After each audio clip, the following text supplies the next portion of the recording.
What is going on, everybody? It's TJM Bricks here, and today in this video we're going to be going over the brand new LEGO Ninjago City set, which is going to be Ninjago City workshops to go with the whole Ninjago City line. Now, previously we had the leaks saying that it was going to be of the Crossroads.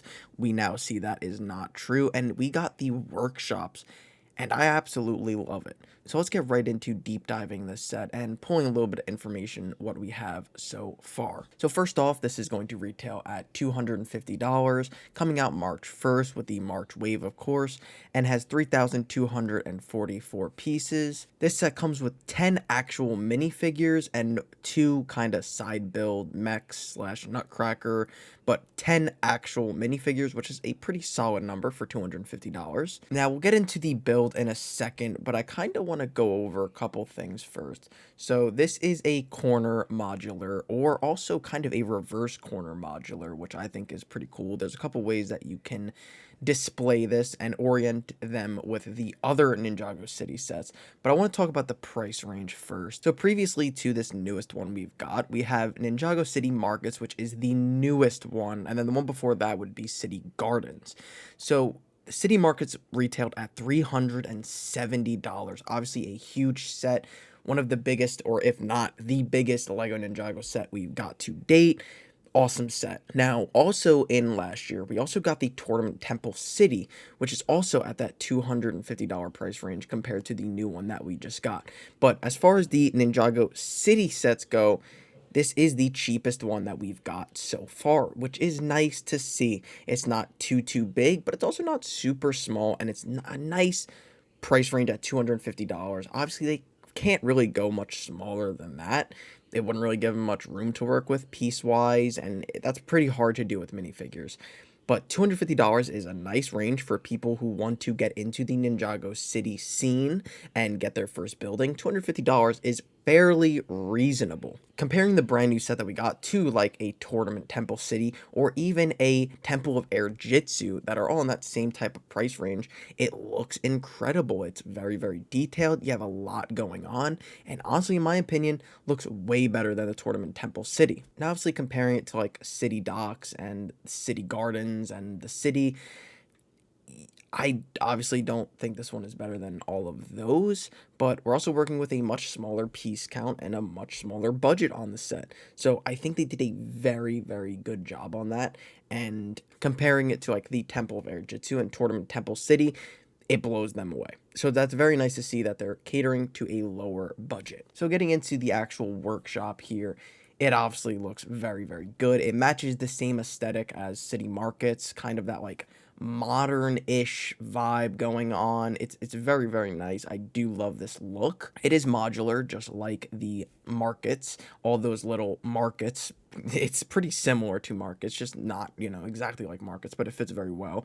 But they're little shops and little rooms in each modular, which I absolutely love.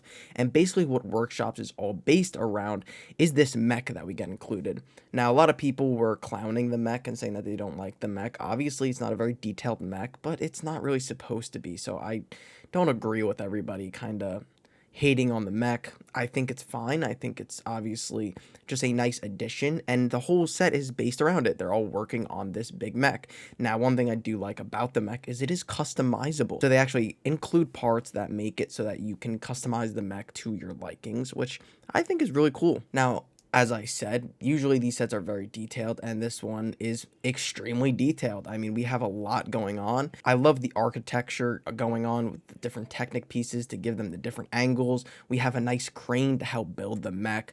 I absolutely love it, and I will definitely be getting the whole March wave as soon as it drops, so make sure to stay tuned for the review of this set. But just from pictures and the box art, everything, it looks really good. But now let's get right into the minifigures, which is a very big part of this set, obviously. So starting us off with the minifigures, we have a new version of Zane, who looks pretty cool.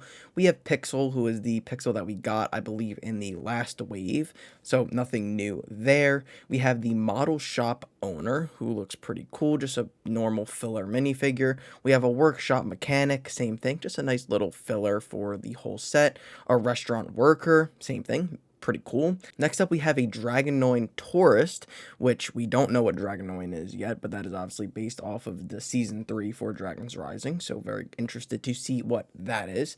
This next minifigure is definitely one of my favorite from the set. Not quite the favorite, but definitely top 2 or 3. We have Dorama, who looks amazing. Now, in the show, he is like a little glittery and kind of shiny, but they did their best with this kind of light pinkish, purple kind of mix, giving him a bright color along with his little staff part.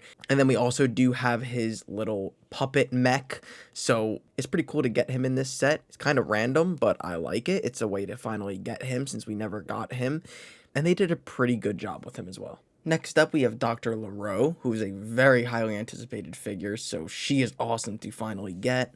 Next, we have the biggest minifigure from this set, which is obviously the casual Harumi, which, I mean, wow, she looks really, really good. They did a great job with her. Finally, we get her.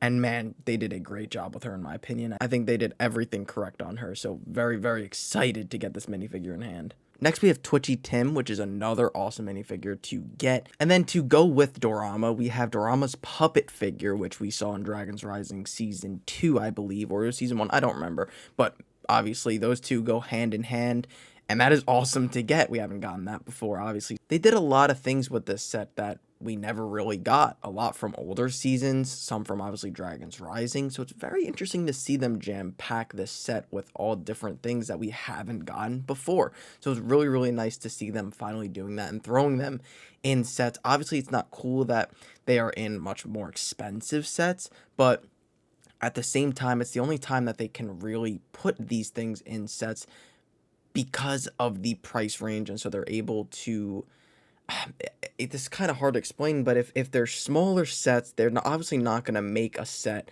based off of Dr. LaRoe, or Dorama, which that one you probably could have with the puppet figure, but, they just didn't.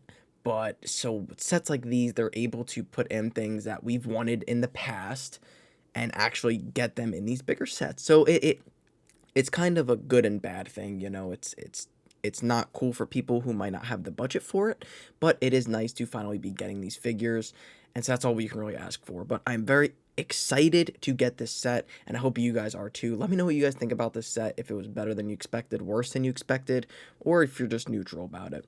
Thank you very much for watching, and I'll see you guys in the next one.